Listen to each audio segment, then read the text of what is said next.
ദിവ്യാത്മാക്കൾക്കെല്ലാം വിനീതമായ നമസ്കാരം. 3 ഗുണങ്ങൾ ഉള്ളവരുടെ സത്വഗുണം, രജോ ഗുണം, തമോ ഗുണം. നമ്മുടെ മനസ്സെല്ലാം ഈ 3 ഗുണങ്ങളാൽ നിറയപ്പെട്ടിരിക്കുകയാണ്. അതിൽ ഏതു ഗുണമാണ് മുന്നിട്ട് നിൽക്കുന്നത് എന്ന് ആ വ്യക്തിയെ കണ്ടാൽ അറിയാം. അതിന് 3 ഗുണങ്ങളെക്കുറിച്ചും നാം അറിഞ്ഞിരിക്കണ്ടേ? ആ ഗുണങ്ങളെക്കുറിച്ച് ഒരു കവി പറയുന്നത് ഇപ്രകാരമാണ്: വിഷയാസക്തി വിട്ടുള്ളം തെളിഞ്ഞോനാണു സാത്വികൻ, രാജസൻ കാമിനി കാഞ്ചനാസക്തി കലർന്നവൻ, താമസൻ മർത്യജന്മൈക ലക്ഷ്യം തീരെ മറന്നവൻ. ഇതാണ് 3 ഗുണങ്ങളുടെയും സ്വഭാവം കാണിക്കുന്നത്. സത്വഗുണം വളർന്ന ഒരാൾ ഈ ലോക വിഷയങ്ങളിലെല്ലാം ഒരു അനാസക്തനായിരിക്കും.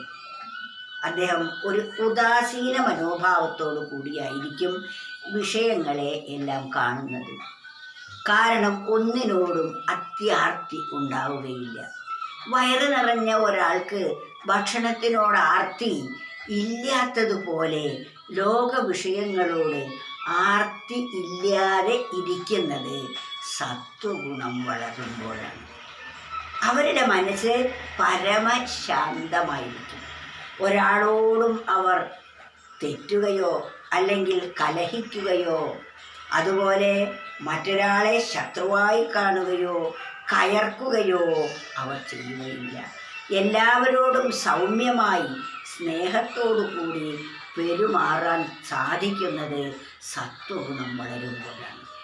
അപ്പോൾ സാത്വികനായ ഒരാൾ വിഷയാസക്തി വിട്ടുള്ളം, തൻ്റെ ഉള്ളം തെളിഞ്ഞോനാണ് സാത്വികൻ.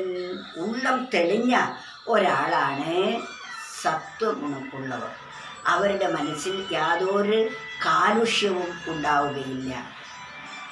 ശത്രുതയോ ദേഷ്യം, പക, അസൂയ, പ്രതികാരം ഇത്യാദികളൊന്നുമില്ലാതെ സ്നേഹം മാത്രം വഴിഞ്ഞൊഴുകുന്ന മനസ്സോടു കൂടിയ ഒരാൾ സാത്വികൻ എന്ന് പറയപ്പെടാം. ഇനി 2ാമത്തെ ഗുണത്തെക്കുറിച്ചാണ് പറയുന്നത്, രാജസൻ. രാജസന്മാരെന്താ എങ്ങനെയിരിക്കും?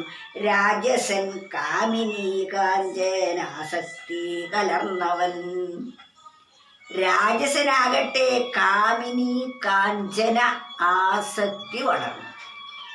ഏതൊരു വ്യക്തിയാണോ കാമിനിയോട് അത്യധികമായ, അതായത് യൗവനയുക്തയായ ഒരു സ്ത്രീയോട് അതിയായ പ്രിയം കാണിക്കുന്നത്, കണ്ടതിലൊക്കെ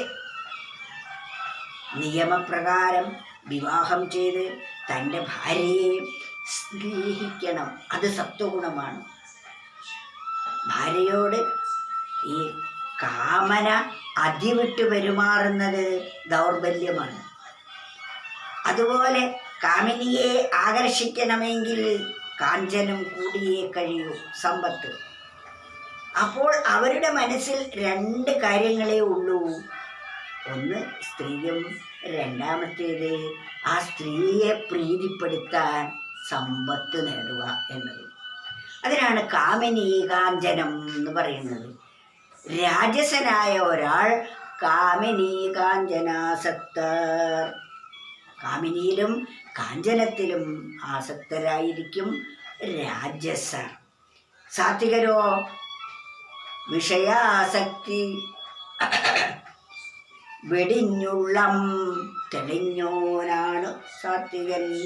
വിഷയാസക്തിയില്ലാതെ ഉള്ളം തെളിഞ്ഞ ഒരാൾ സാത്വികനും കാമിനി കാഞ്ചനാസക്തി ഉള്ള ഒരാൾ രാജസനുമാണ്. ഇനി താമസന്റെ സ്വഭാവമോ? താമസൻ മർത്യജന്മൈക ലക്ഷ്യം തീരെ മറന്നവൻ. ഇനി താമസൻ്റെതോ അതിലും കഷ്ടമാണ്. മനുഷ്യജന്മത്തിൻ്റെ പരമമായ ലക്ഷ്യം ആത്മസാക്ഷാത്കാരമാണ്. അത് തീരെ മറന്ന് ഈ ലോക വിഷയങ്ങളിൽ മാത്രം മുഴുകി ഉണ്ടും ഉറങ്ങിയും കാലം കഴിക്കുന്ന ആളാണ് താമസൻ. താമസൻ മർത്യജന്മൈക മനുഷ്യജന്മത്തിൻ്റെ ഏകമായിരിക്കുന്ന പരമലക്ഷ്യം മറന്ന ഒരാളാണ് താമസൻ. അതിനാൽ നാം ആ താമസത്തിൽ നിന്നും ഉണർന്ന് രാജസികമായ ഭാവത്തിലേക്ക് ഉണർന്ന് നാം സത്വത്തിൽ എത്തേണ്ടിയിരിക്കുന്നു. ഈ 3 ഗുണങ്ങൾ എല്ലാ മനുഷ്യരിലുമുണ്ട്. പക്ഷേ ചിലരിൽ സത്വഗുണം കൂടുതലായിരിക്കും. അവരാണ് പരമശാന്തരും സ്നേഹസ്വരൂപികളും എല്ലാവരെയും മിത്രങ്ങളായി കാണുന്നവർ. അവരാണ്.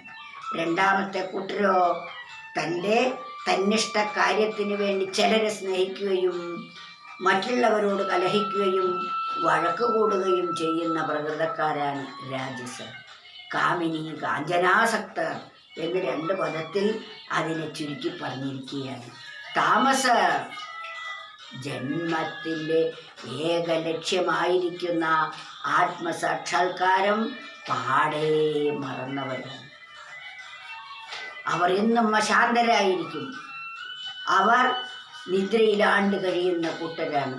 അവർക്ക് രാജസികമായ ഉണർവോ താമസികമായ ആ ജ്ഞാനമോ, അതായത് ജ്ഞാനത്തിൻ്റെ പ്രഭാവമോ ഇല്ല. അവർ ഇരുട്ടിലാണ്ട് പോകുന്നു. അവർ മരിച്ചു മൃഗങ്ങളെപ്പോലെ ജീവിക്കുന്നു. ഉണ്ണുക, ഉറങ്ങുക, എണചേരുക എന്ന സ്വഭാവം മാത്രമേ അവർക്കുണ്ടാവുകയുള്ളൂ. അതാണല്ലോ മൃഗങ്ങൾ ഏറ്റവും കൂടുതൽ തമോ ഗുണം അനുഭവിക്കുന്ന ജീവികളാണ്. അങ്ങനെ തമോ ഗുണം വളർന്ന ഒരു വ്യക്തിയും ഒരു മൃഗവും ഒരു വ്യത്യാസവുമില്ല.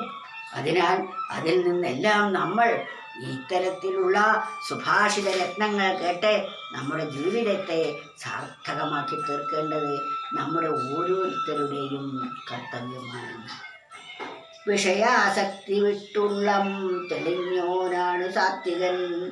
രാജസൻ കാമിനി കാഞ്ചനാസക്തി വെടിഞ്ഞവൻ. താമസൻ മർത്യജന്മൈക ലക്ഷ്യം തീരെ മറന്നവൻ. ഇതിൽ നമ്മൾ ഏത് കൂട്ടത്തിൽപ്പെടും, ഏതാണ് നാം നേടേണ്ടത് എന്ന് നാം തന്നെ തീരുമാനിക്കേണ്ടതാണ്. നമ്മുടെ പോരായ്മകളെ കണ്ടെത്തി അതിനെ നികത്തി നാം സാത്വികരായിത്തീരാൻ ശ്രമിച്ചാൽ മാത്രമേ നമ്മുടെ ജന്മത്തിൻ്റെ ഏകലക്ഷ്യമായിരിക്കുന്ന ആത്മസാക്ഷാത്കാരം നേടാൻ സാധിക്കുകയുള്ളൂ.